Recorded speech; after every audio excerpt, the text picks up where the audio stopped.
টুনটুনি পাখি ও শিকারী। এক জঙ্গল ছিল ছোট্ট, সেখানে বাস করত এক বুদ্ধিমান পাখি, নাম তার টুনটুনি। সে দেখতে যেমন ছোট, বুদ্ধিতে ছিল তেমনি বড়। গাছের ডালে বসে বসে সে গান গাইত, চিৎকার করে সবাইকে ডাকত, আর খুব মজার মজার কথা বলতো। একদিন এক শিকারী এলো টুনটুনির জঙ্গলে। সে ছিল বনের পশু পাখি ধরে খাওয়ার জন্য বিখ্যাত। শিকারীর চোখে পড়ল টুনটুনির দিকে। টুনটুনি একটি গাছের ডালে বসে গান গাইতেছিল। শিকারী ভাবল, এই ছোট পাখিটাকে ধরে ফেলি, আজ সন্ধ্যাবেলায় ঝলসে খাবো। সে চুপি চুপি একটা ফাঁদ পেতে রাখলো আর তার মধ্যে কিছু চাল ছড়িয়ে দিল টুনটুনিকে আকর্ষণ করার জন্য। টুনটুনি তো খুব চালাক, সে ফাঁদটা বুঝে ফেললো এক ঝলকেই। কিন্তু সে পালালো না, বরং শিকারীকে বোকা বানানোর পরিকল্পনা করলো। সে ফাঁদের একটু কাছে গিয়ে মিষ্টি গলায় ডাকলো, ও শিকারী মামা, আমি তো এত ছোট, খেয়ে কি হবে? আমি যদি আপনাকে একখানা সোনার আংটি এনে দিই, তবে কি আপনি আমাকে ছেড়ে দেবেন? শিকারীর চোখে লোভ ঝলমল করে উঠল।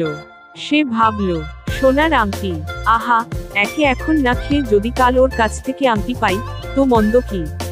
সে বলল, ঠিক আছে, কিন্তু মনে রেখো, কাল যদি না আসো, তাহলে আমি তোমাকে খুঁজে বের করে খেয়ে ফেলবো। টুনটুনি বলল, হ্যাঁ শিকারী মামা, ঠিক আছে, তাই হবে। টুনটুনি উড়ে চলে গেল। পরদিন সে উড়ে গেল রাজার প্রাসাদে।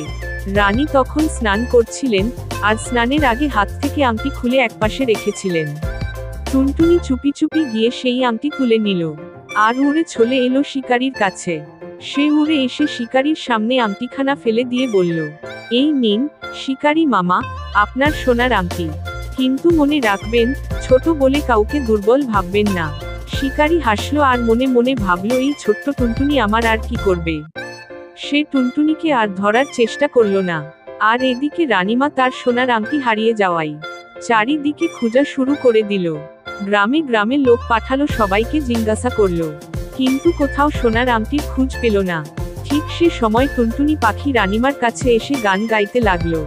রানীমার সোনার আংটি নিয়ে গেল শিকারী। রানীমার সোনার আংটি নিয়ে গেল শিকারী।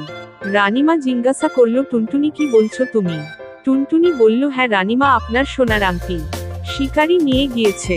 রানীমা তখন লোক পাঠিয়ে সেই শিকারীকে ধরে নিয়ে এলো, আর তাকে কারাবাসে পাঠিয়ে দিল। এইভাবেই জঙ্গলে শান্তি ফিরে এলো।